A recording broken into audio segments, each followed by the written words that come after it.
Bismillahirrahmanirrahim. Assalamualaikum warahmatullahi wabarakatuh.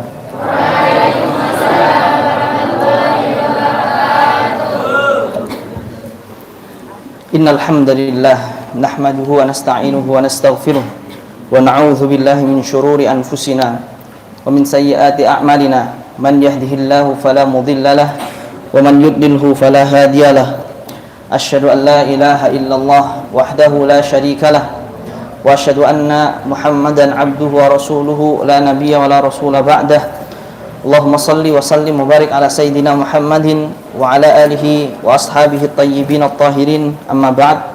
Subhanaka la ilma lana innaka antal alimul hakim wa tub alaina innaka antat tawwabur rahim. Para santri, ikhwan akhwat rahimakumullah, mari kita sama-sama mulai kajian kita sore menjelang malam ini dengan bacaan basmalah. Bismillahirrahmanirrahim. Alhamdulillah, dalam majelis-majelis ilmu taman-taman surga kita kembali bertemu. Harapan kita bahwa pertemuan ini bukan hanya formalitas, tapi lebih dari itu, ini adalah salah satu bentuk cintanya kita kepada Rasulullah SAW. Dalam sebuah hadis dikatakan almar'u ma'aman ahabba, seseorang itu akan dikumpulkan bersama orang yang dia cintai. Karena mencintai Rasulullah itu bentuknya adalah mencintai ulama, dan di antara bentuk mencintai ulama itu adalah mengkaji kitabnya. Semoga ini menjadi salah satu cara nanti kita mendapat ridho Allah Subhanahu wa taala sehingga bisa tinggal kelak satu kapling dengan Rasulullah sallallahu alaihi wasallam. Santri sekalian, terakhir kita membahas di muqaddimah ilmu fikih, yang mana kita membahas beberapa titik penting dalam pembahasan ilmu fikih. Dan barangkali nanti Ustaz Adzan, karena pekan depan bentuk duduknya seperti ini, bisa ditampilkan e-booknya atau PDF-nya di layar insya Allah, sehingga karena menyimak buku langsung lebih khidmat insya Allah. Atau mau cetak bukunya cuma 500 halaman. Saya sudah memprediksi ekspresi itu, makanya ya minal masakin ya sudah, kalau minal masakin ini ya sudah pakai layar saja cukup insyaallah. Ya. Teman-teman sekalian, kita beranjak ke pembahasan subbab tema selanjutnya, yaitu sejarah singkat perkembangan ilmu fikih. Jadi kalau mau dipapar luaskan ya banyak hal. Salim maju aja biar enak ngeliatnya. Salim maju. Belakang Ustaz Adzan Salim. Salim Dauman. Baik. Jadi ilmu fikih itu mengalami perkembangan dari masa ke masa. Beliau menceritakan hafizahullah ta'ala bahwa dulu itu belum ada ilmu fikih itu yang tercetak dalam satu kitab tertentu, belum terhimpun dalam kitab tertentu. Tapi memang semua perbuatan itu yang mana di situ ada konsekuensi hukumnya, otomatis diambil dari kitab Al-Quran dan As-Sunnah. Kemudian juga di situ ada interaksi antara ahli ilmu. Mungkin antum pernah dengar ketika itu ada satu sahabat kepalanya bocor kena batu. Ini akhwat, kita kajian bukan arisan ya. Jadi tolong, ini waktu saya berharga sekali. Jadi jangan sampai perkataan mas saya ini hanya diabaikan dengan arisan Anda itu. Ya, ini salah satu menghormati ilmu itu mendengarkan. Alal-akal mendengarkan walaupun belum paham. Karena minimal duduk di majelis ilmu itu hafadhumul malaikah, dinaungi malaikat, didoakan seluruh penghuni dunia, bahkan ikan-ikan di lautan. Itu enggak simple nuntut ilmu tuh. Ngaji kitab itu nggak mudah, makanya butuh istiqomah dan sabar. Maka Anda belajar sabar untuk mendengarkan, sebelum nanti pada sesi tertentu Anda akan punya andil untuk berbicara di depan. Maka orang itu nggak akan bisa bicara di depan kalau dia tidak bisa mengondisikan dua telinganya untuk menyimak, untuk merekam, untuk menulis, mencatat. Maka dua telinga ini Anda bisa kendalikan, insya Allah mulut Anda bisa berbicara yang baik, insya Allah. Baik. Saya lanjut atau mau dengarkan yang Ahmad dulu? Saya dengan senang nih. Kali ini kan presentasi, saya enak tuh. Mendengarkan tuh lebih enak daripada ngomong. Apalagi direkam kayak gini, bahaya nanti. Bisa-bisa Trump masuk Islam. Dengarkan kajian fikih, antum ketawa. Barangkali Trump habis itu dengerin kajian saya masuk Islam, kan siapa tahu kan? Berat sekali ini. Baik, lanjut ya. Saya itu sangat terganggu kalau lagi jelaskan terus ada yang ngobrol gitu. Baik. Dulu ada sahabat itu bocor kepalanya kena batu. Ini kan kisah juga disampaikan di kitab takrib kan. Kemudian dia tanya ke teman-temannya, konco-konco, gimana ini? Kepala saya bocor. Ternyata malam tadi saya ihtilam, mimpi basah. Apa yang perlu saya lakukan? Normalnya orang yang mimpi basah itu kan mandi besar, membasuh semua bagian tubuhnya dengan air. Itu kan normalnya kalau orang yang biasa. Nah, kemudian sahabatnya tanpa beban, saya itu nggak pernah dengerin rukhsah dari Rasulullah itu tentang kamu.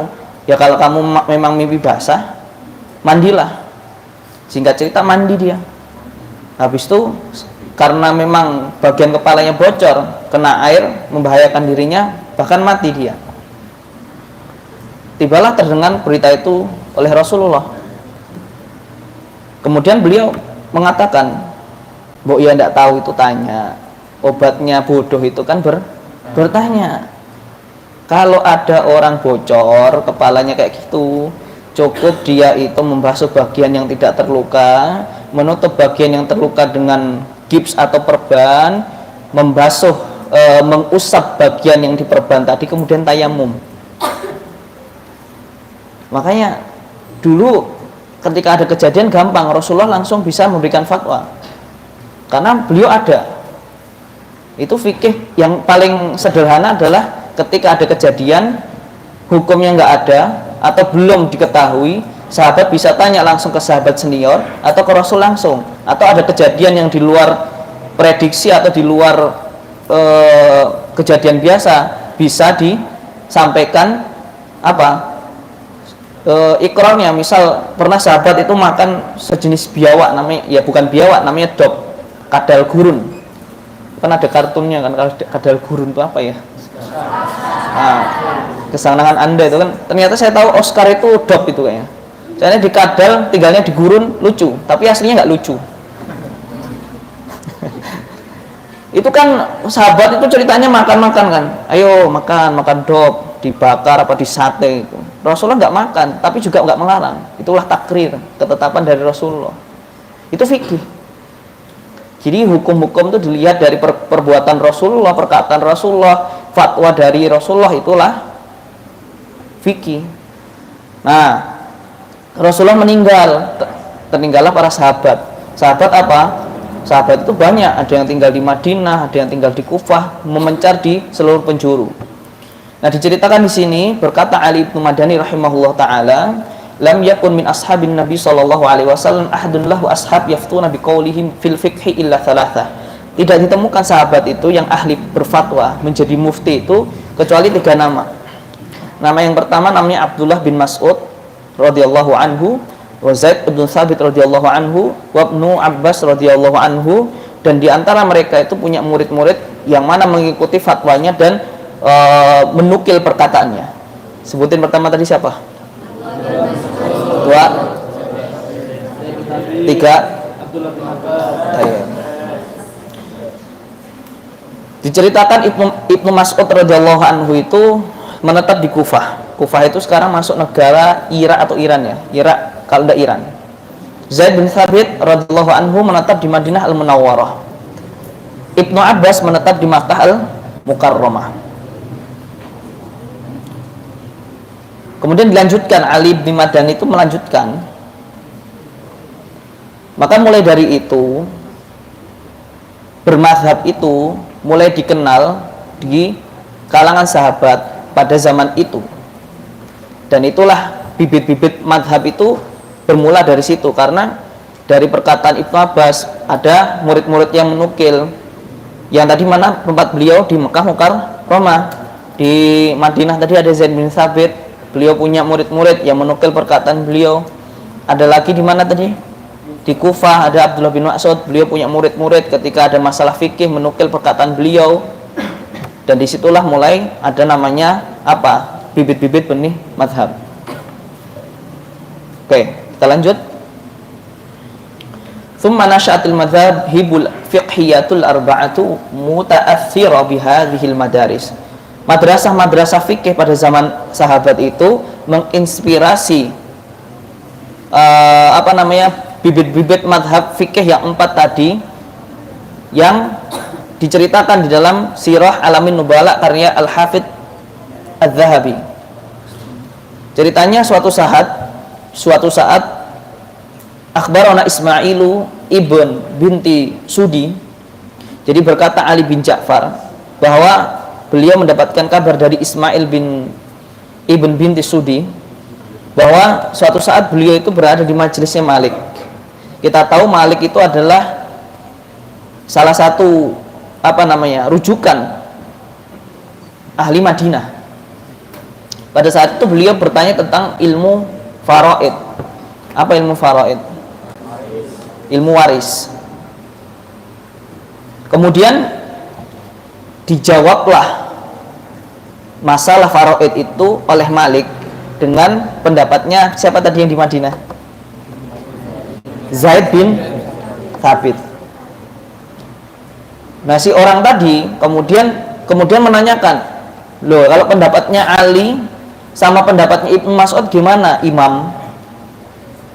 Kemudian terlihat suatu ekspresi yang kurang senang dengan pertanyaan itu. Kemudian bodyguardnya itu mulai kayak mau mengambil ini, istilahnya, wah ini orang ini nanti bikin kisah nih, tanya perbedaan pendapat di Madinah yang sudah tentram. Tapi Imam Malik memberikan tanda untuk membiarkannya dia di majelis dan membawa dia di tempat yang lain. Jelas nggak maksud saya cerita ini? Ya, oke. Maka ketika orang yang tadi di hadapan Malik secara khusus, kemudian Imam Malik menanyakan, siapa kamu? Dari mana kamu?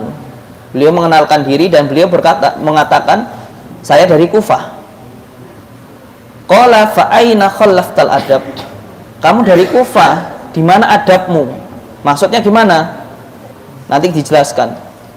Maka orang tadi mengelak, wahai Imam, saya itu tanya panjenengan itu pengen mendapatkan faedah lebih di antara mazhab yang lain tentang bab waris.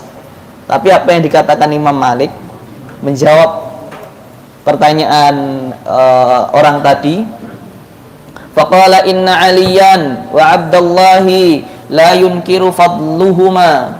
Saya tahu Ali, Abdullah, yaitu Abdullah siapa tadi yang di daerah Kufah tadi? Iya, namanya Abdullah bin Mas'ud. Dari mana tadi beliau menetap di mana? Kufah. Saya tahu Abdullah bin Mas'ud itu faqih, saya tahu Ali itu faqih. Tapi BTW, kamu tuh di Madinah dong. Madinah itu rujukannya siapa? Zaid bin Thabit. Wa idza kunta baina qaumin fala tabdu'um bima la ya'rifun. Kalau kamu tuh di tempat orang tertentu, jangan sampai kamu itu menanyakan fikih madhab yang tidak dikenal di masyarakat itu. Karena apa? Kalau kamu menanyakan sesuatu yang tidak lazim tentang masalah fikih, masalah madhab di suatu kaum, maka itu akan membuat mereka itu kebingungan dan kisruh. Imam Malik nih. Di sini kita ngambil kesimpulan. Tapi sebelum saya ngambil kesimpulan, saya teringat kisah Imam Buya Hamka, hafidhahu rahimahullah. Suatu saat beliau tuh pergi mau haji naik kapal laut, naik kapal laut. Di dalam itu juga ada apa namanya? Kapal kan? Kalau kapal api kopi. Ketika itu beliau bertemu dengan salah satu alim ulama juga dari Indonesia, Buya Kiai Haji Idham Khalid, yang mana beliau itu adalah salah satu pimpinan PBNU. Kalau Buya Hamka terkenal pimpinan Muhammadiyah, termasuk ketua MUI pertama di Indonesia. Ketika sholat, Buya Hamka mengimami siapa? Jamaah di kapal itu. Kemudian diantaranya ada Kiai Idham Khalid. Ini orang-orang pada spekulasi nih, waduh Ki Mesir hafal kunut. Ternyata di rakaat kedua beliau membaca kunut dengan fasih. Dan di hari kedua kebalikan, sholat subuh yang imam Kiai Idham Khalid yang dari PBNU tadi, yang mana beliau itu mengikuti mazhab yang mengatakan bahwa di sholat subuh itu ada kunutnya. Kemudian yang ternyata beliau itu tahu bahwa di antara makmumnya adalah orang Muhammadiyah dan di antaranya adalah Buya Hamka. Beliau yang pimpinan Nahdlatul Ulama tidak membaca kunut.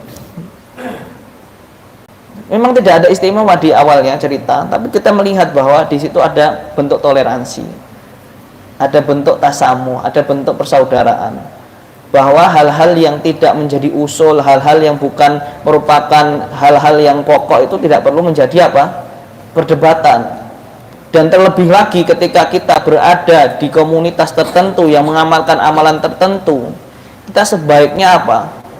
Mengikuti atau kita berusaha untuk apa? Menyesuaikan apa yang menjadi amalan di suatu komunitas atau tempat itu. Sesimpel gini, kita rata-rata di daerah Ketandan ini Al-Fatihahnya jahar kan. Jahar itu diucapkan dengan keras, terdengar oleh orang lain. Kalau sir dibaca nggak basmalahnya? Dibaca tapi tidak terdengar oleh orang lain. Jangan keliru nih para imam. Aku tadi baca sir. Apa definisi sir? Tidak membaca, itu batal sholatmu. Sir itu definisinya terdengar oleh telinga sendiri, tidak terdengar oleh telinga orang lain. Kalau jahar terdengar oleh diri sendiri dan orang lain. Kita sesimpel itu kita ngikutin aja. Walaupun mungkin antum mengikuti mazhab yang baca Fatihah atau basmalah dengan sir. Gitu. Nah, itu salah satu. Maka di sini beliau mengatakan bahwa orang itu ketika dia mengetahui bahwa di situ akwalnya adalah Zaid atau yang diikuti panutannya adalah sahabat Zaid bin Thabit, maka beliau itu tidak layak, tidak pantas kemudian menyampaikan ilmu atau menyampaikan pendapat dari sahabat yang lain yang notabene bukan menjadi rujukan di wilayah itu. Dan ini bentuk kebijaksanaan Imam Malik yang perlu juga kita itu tiru. Anda sebagai orang awam itu belajarlah dari apa? Dari imam yang ada di situ atau dari ulama di situ tanpa terus membanding-bandingkan. Jangan sampai kita ikut majelis ilmu cuman apa? Saya pengen mengetes keilmuan ustadz itu, apakah sesuai dengan manhaj? Tidak. Anda siapa? Mau Quran iki urung katamu. Ya gitu toh. Nah, jadi satu adab yang baik itu bahwa seorang yang awam itu mencukupkan diri untuk menyimak perkataan ulama tanpa mengomentari. Dan begitu pula orang yang punya kapasitas keilmuan cukup menyampaikan apa yang menjadi keilmuannya tanpa perlu harus mengolok-olok ulama atau alim yang lain. Itu tanda bijak hikmahnya seorang alim. Seorang alim itu menyampaikan sesuai porsinya. Paham ya teman-teman ya? Oke. Kita lanjut. Maka mulai itu nanti muncul mazhab fikih yang 4, muncul macam-macam dari mukhtasar dan mutawal. Ada yang kitab itu dikarang dari matan itu belakangnya sama. Contoh kayak matan Jazariyah kan, Yaqulu Raji Afira bin Sami'i Muhammad bin Jazari Syafi'i. Itu kan II semua ya. Alhamdulillahi wa sallallahu ala nabiyhi wa mustahafahu. Sama. Muhammadin wa alihi wa sahbihi wa muqri'il Qur'ani ma muhibbihi hihihi. Itu namanya nazm. Jadi kalau ada satu ringkasan keilmuan kemudian belakangnya sama, qafiyahnya sama, namanya apa tadi? Nazm. Maka nazm tajwid itu kenapa disebut nazm? Karena belakangnya sama. Makharijul hurufi sab'ata asyar 'alal ladzi yahtaruhu man ikhtabar, ra sama ra. Li zaufi alifun wa ukhtaha wahi hurufu maddil hawa'i tantahi hihi lagi. Wih, pinter sing gawe ngono ki. Ora mungkin pinter. Ulama gawe nazm itu pinter sekali. Sampai 119 bait. Nah, itu namanya nazm jazariyah, mencakup ilmu tajwid dengan qafiyah atau rima yang sama. Rima yang sama itu sajaknya sama. Ada juga yang bentuknya mansur. Mansur itu bentuknya sudah kayak naskah biasa tanpa ada sebuah apa namanya? Tadi sajak yang sesuai, kemudian qafiyah yang sesuai, itu mansur. Sampai sekarang ini bukan hanya dibuat dengan nazm dan mansur, kemudian ada yang disyarah lagi, diedit lagi, ditahqiq lagi. Bahkan di era sekarang bukan hanya ditahqiq, ada tasjirnya, ada mind mapnya, ada peta konsepnya. Bukan hanya buku fisik, hatta jadi e-book. Bukan hanya e-book, bahkan sekarang sudah ada audio e-book. What the meaning the audio e-book? Jadi udah buku didigitalkan, ono sing maca AI. Ini cah saiki iki ra pinter jane yo kurang apa? Enggak ya, kurang himahnya enggak kurang lah. Sekarang itu kan gampang orang akses kitab. Ustadz sekarang pakainya tablet ini. Tolong, ini tablet bukan buat Facebookan, buat baca kitab, buat mendengarkan kajian, buat Zoom. Dan hari ini kitab ini bisa diakses bukan hanya bentuk digital, tapi ada audio digital. Hatta sekarang di streaming nih, streaming kayak gini kan memudahkan orang yang punya uzur nggak datang di majelis bisa menyimak di tempat lain, hatta bisa diulangi lagi. Nah, maka jenengan besok kalau ketemu sama malaikat, misal sebut saja Septa, kenapa makhrajmu itu berantakan? Padahal kamu sudah di ma'had. Misal ya, alasannya apa coba? Padahal sekarang sudah ada YouTube, bisa di setel ulang. Mushafnya sudah ada warna-warni tajwidnya, ada tanda waqful ibtidaknya, terjemahnya ada, gurunya luar biasa. Udah itu, malaikat ini kamu udah nggak punya hujah. Kalau dulu mungkin orang dulu ya mungkin ya, ngapunten malaikat niku le bukune niku lho sak kabupaten mek setunggal. Terus kula niku nek meh teko pengajian niku udan kepleset klambine teles balik neh res pengajian. Meh teko ning pengajian tibake dereng masak, mboten enten rice cooker golek napa niku kayu bakar. Saiki Septa lho. Bisa masake Bu Warni. Ya garek dapur, teko ning kene. Ini sebut saja Septa tadi, bukan Septa yang ini ya, Septa yang lain. Terus dia kalau ketemu malaikat terus nggak menguasai ilmu sekarang, misal, kenapa kamu sudah diajari takrib nggak paham? Menjawab apa karo malaikat? Coba iki saya tryout ae. Misalnya aku malaikat misalnya. Misalnya ditakoki kan angel gitu. Hampir nggak ada hujah kita kalau nggak belajar sekarang tuh nggak ada hujah. Guru-guru tuh sudah ready semuanya, offline ataupun online. Kitab-kitab sudah ready, fisik ataupun PDF. Loh, nek antum nggak belajar serius itu mau bilang apa kalau nggak bisa menguasai ilmu itu loh. Bapak ibumu neng omah wis fokus golek ke nafkah, kowe ning kene garek ngikuti pelajaran, ngikuti peraturan, kitab disediakan, waktu diatur, sholat dioprak-oprak. Fabi ayyi ala'i rabbikuma. Ngono kok anak sing ngerat betah ya bingung. Jane ngono ki piye to? Iya toh? Kan di sini sudah disediakan semua. Nek nganti nggak betah itu berarti ada sesuatu itu. Ya semoga kita diberikan keistiqomahan untuk sampai lulus. Ya, Insyaallah siap-siap setor matan takrib dan 6 juz sekali duduk dan ya banyak lah pokoknya. Maka teman-teman sekalian, beliau menyampaikan fahaqqalil ummati an tafkhara bihi. Maka umat hari ini tuh harus berbangga, mudah mengakses ilmu, mudah mempelajari ilmu. Jangan sampai alasan aku ra iso, aku ra nek gurune, aku gak iso akses. Itu sudah tidak relate untuk kita hari ini. Wasarat tariqatut tafaqquhi hiya an ya'khudha talibul fiqha an syaikhi mutkinin bi dirasati sigharil mutuni qabla kibariha. Saya selalu mengulang-ulang. Orang awam, pembelajar mubtadi', pemula, enggak usah langsung ke kitab yang susah-susah. Belajar kitab yang paling tipis, yang paling mudah, yang paling ringkas, yang paling mudah untuk diakses. Apa Mar? Khulasoh paling mudah itu. Nah itu kalau fikih itu kan adanya sittin masalah. Kalau kitab tajwid ada Hidayatus Sibyan, ada nanti baru Tuhfatul Atfal, nanti ada Al-Jazariyah, nanti ke atas lagi ada kitab-kitab sampai dan lain sebagainya. Contoh lagi nanti kitab Nahwu, ada Jurumiyah, bahkan ada syarah Mukhtasar Jiddan Jurumiyah. Nanti Al-Imriti, baru apa namanya setelahnya? Alfiyah. Alfiyah itu pun ada yang cetakan light 4 jilid sampai ada yang 10 jilid, 20 jilid juga ada. Enggak usah terlalu bingung-bingung, yang paling tipis, yang paling mudah.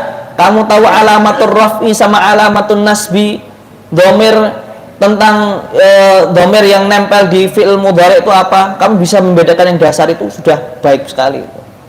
Maka kalau kamu dasar sudah menguasai, maka ibarat bangunan, kalau cakar ayamnya kuat, ibarat bangunan kalau pondasinya kuat, dia mau dibangun berapa lantai pun akan aman aja.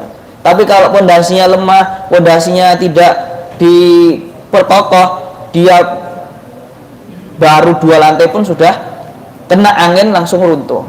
Nah, makanya diantara salah satu godaan setan itu, thalib itu terburu-buru untuk menguasai yang tinggi, untuk belajar yang rumit, sehingga dia nggak konsisten, nggak istiqomah karena mengalami kesulitan dan juga kerumitan. Dan diantara yang paling benar belajar itu di depan syekh, di depan guru, di depan ustadz. Belajar sendiri boleh nggak ustadz? Boleh. Tapi kalau belajar sendiri kadang ada sesuatu yang muskil, ada sesuatu yang iskal, kita nggak tahu. Maka beliau nyampaikan di sini cara untuk menjadi tafaqquh fiddin itu datang ke guru, belajar dari yang paling mudah, bertahap, dan itu adalah salah satu thariqah, cara yang dilalui oleh para ulama. Dan ini tadi sudah saya sampaikan di akhir tentang satu perjalanan madhab, bahwa seseorang itu selayaknya tidak mempelajari fikih, ilmu yang tidak masyhur, yang tidak dikenal di madhab di negaranya. Saya mengutip di akhir insyaallah perkataan Al-Hafidz Az-Zahabi rahimahullahu taala, "Lau arada talibul yauma an yatamadhhaba fil maghribi li Abi Hanifah." Misal seorang talib hari ini pengen mempelajari madhab di Maghrib. Maghrib itu di mana? Maroko itu madhabnya apa? Maliki. Makanya ini beliau nyampaikan, kok kalau ada talib itu belajar di Maroko madhab Abu Hanifah, padahal di sana itu Maliki. Atau belajar di Samarkand, di Rusia dengan madhab Hambali, padahal di sana madhabnya Syafi'i dan Hanafi, maka dia akan sulit untuk memahami mazhab itu, dan dia tidak akan menjadi Syafi'i, atau dia tidak akan menjadi Hambali, dan dia tidak akan menjadi Hanafi, dan dia tidak menjadi apapun dan tidak menguasai apapun. Maka buku yang kita bahas ini adalah Bidayatul Faqih Syafi'i, bagaimana pemula ini berusaha untuk memahami kepakaran atau keterikatan ilmu fikih terutama di mazhab Syafi'i rahimahullahu ta'ala. Semoga kita dimudahkan untuk menyelami kajian keilmuan di dalam mazhab Syafi'i dan diberikan keistiqomahan dan kefaqihan insyaallah. Pekan depan kita akan lanjut di satu subbab penting lagi, mungkin secara singkat tentang fase-fase mazhab Syafi'i. Ada 5 fase insyaallah kita bahas pekan depan, dari fase taksis, fase rintisan mazhab Syafi'i sampai fase mazhab Syafi'i di zaman ini insyaallah taala. Wallahu a'lam wa sallallahu ala khairi khalqihi sayyidina Muhammad wa ala alihi wa sahbihi wa baraka wa sallam. Wassalamualaikum warahmatullahi wabarakatuh.